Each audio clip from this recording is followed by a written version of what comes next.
TripAdvisor reported Q2 revenue of $417 million, beating analysts' consensus estimate of $393 million by over 6%.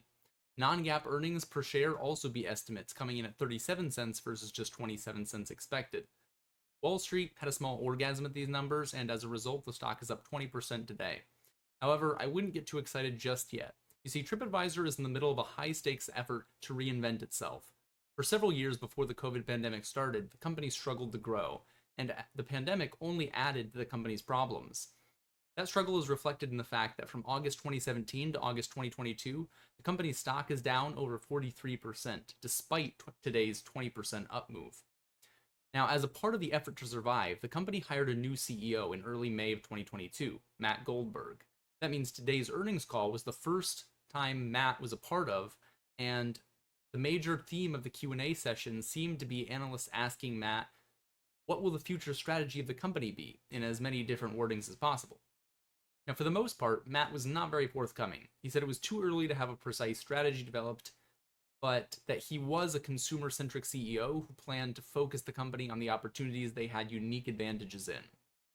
Now, it may be true that having a precise strategy this early is not a realistic goal, given that Matt has only been CEO since May, but there was still one thing which bothered me.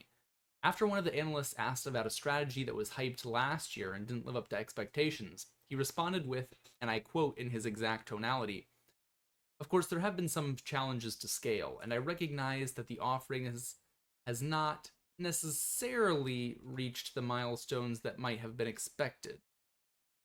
The hell is that? Not necessarily reached the milestones that may have been expected.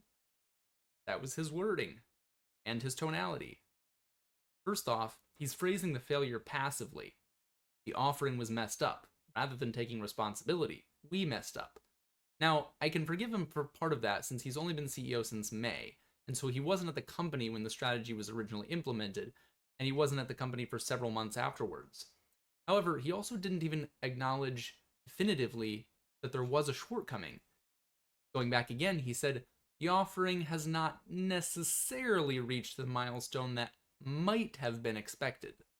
That time the emphasis is mine, on might. Like, dude, come on. The analyst just told you that the expectations that were set last year, he told you what those were and how they have not been met. Even if you weren't to blame, still acknowledge what happened.